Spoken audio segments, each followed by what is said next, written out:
The camera didn't blink. Not once. It was mounted high on the corner wall of the cafe, a quiet little place with ivy trailing down the windows and a hum of jazz faint in the background. Most people never notice the security cameras, but they were there, always watching. On that rainy Tuesday, Eleanor and James sat in a far booth by the window, with a glass fogged gently from their breath. The world outside blurred in streaks of gray. It had been their spot for years, back when they were young and giddy, scribbling love notes on napkins, stealing sugar packets for fun, and imagining a future stitched together with travel and laughter. But that day was different. That day was the end. Eleanor clutched her coffee cup like a lifeline, her fingers trembling. Her eyes were glassy, like she had already cried but refused to let another tear fall. James sat opposite her, his hands folded, his jaw tight. "So that's it?" she asked, her voice almost too calm. James didn't respond immediately. He looked out the window instead, as if searching for an answer in the rain. "I'm sorry," he finally said. "I didn't mean for it to happen this way." Eleanor gave a soft laugh. No one ever means to fall out of love, or into someone else's arms. Silence settled between them, thick and aching. The jazz crackled on. A waiter passed, glanced at them, and moved on quickly, instinctively respecting the gravity in the air. Then James reached across the table. His fingers brushed hers. She let him take her hand. "I'll always love you," he whispered. In some strange way, Eleanor leaned forward. Her lips met his, soft, sad, final. It wasn't a kiss of passion. It wasn't forgiveness. It was closure, quiet and full of ghosts. And above them, unnoticed, the camera caught every second. Later that night, a barista closing up would scroll through the footage idly, checking for anything unusual. He paused at the booth by the window, watched them talking, watched the kiss. He didn't know their names, didn't know their history. But for a moment, he felt something, like the echo of a goodbye too heavy for words. He replayed the clip once more, then saved it. The last kiss was filmed, and though time would erase the memory for most, that silent footage, grainy, flickering, eternal, would carry the weight of love's final breath, long after Eleanor and James were just strangers again. The rain didn't stop for hours after James left the cafe. Eleanor remained seated, unmoving, her untouched coffee cold in front of her. She stared at the wet street, where a silhouette had disappeared. Coat collar turned up head low, vanishing into the blur of a city that didn't care. She hadn't asked for details. She already knew. The name, the lies, the months that had been going on. What hurt most wasn't betrayal itself, but how easily he let go of what they had built, like it had been some fragile paper house, not a life.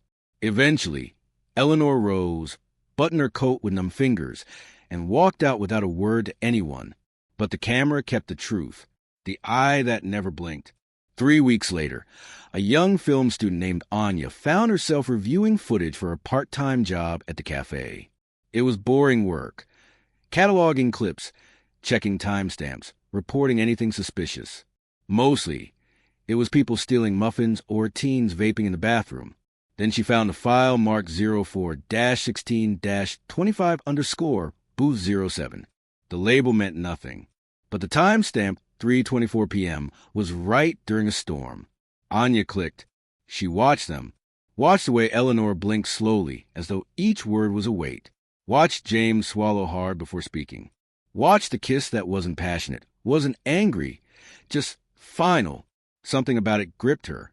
She paused the footage and whispered aloud, "This wasn't just a breakup. This was history." For the next week, Anya couldn't stop thinking about the couple. She cropped the footage, removed the timestamp, and edited a version with soft piano music underneath. She uploaded it anonymously to a short film page, titling it "The Last Kiss Found Footage." No names, no captions, just a 2-minute glimpse into something quietly devastating. By morning, it had gone viral. People debated its authenticity. Was it staged? A student film? Real? Thousands commented. This broke me. It felt too real to be fiction. Who were they? You can feel the years in that kiss. Whoever they are, I hope she's okay.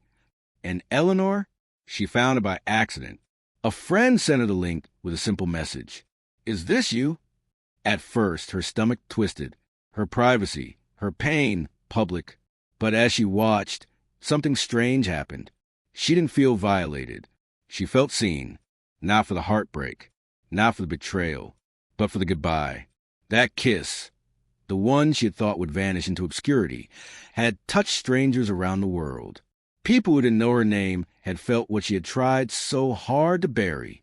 And in a strange way, that made the pain lighter. James saw it, too. He messaged her for the first time since that day. James, I didn't know it had been filmed, but I watched it. I'm sorry again, Eleanor, for everything. That kiss, I still think about it. She didn't respond. She didn't need to. That kiss wasn't for him anymore. It wasn't even for her. It belonged to the world now. A moment of quiet heartbreak, sealed in grainy black and white, forever circling the digital ether. The last kiss was filmed, and somehow that made it eternal. Weeks passed. The video continued to circulate, appearing in film reels, heartbreak playlists, even in an art exhibit in Berlin titled Ephemeral Goodbyes. People watched it not for the drama, but for its stillness, for the weight behind that fleeting moment when love ended without fireworks, only silence. But for Eleanor, life was beginning to move again. She deleted James's message without replying. She packed up the apartment they had once shared, sold the piano he never wanted to play, and bought a ticket to Lisbon, a city she'd always dreamed of but never visited because they had other plans. On her last night before leaving, she walked back into the cafe one final time. The waiter recognized her. His eyes flickered with something between apology and awe. She gave him a small smile and asked, "Is the booth by the window free?" It was. She sat alone, ordered a cappuccino, and watched the street, the same street where James had once walked away. But she didn't cry this time. She didn't ache. She just breathed. When her cup was empty, she stood, left a generous tip, and stepped outside into the evening breeze. She didn't know what waited in Lisbon, but she knew what she was leaving behind. Not just him, not just heartbreak, but the need to explain it to anyone anymore. The past had already told its story, and somewhere the footage would remain. A 2-minute ghost of what once was. A final kiss caught on camera. No names, no captions, no need, just one quiet truth. Not every ending is forgotten. Some are filmed and remembered forever. Fade to black.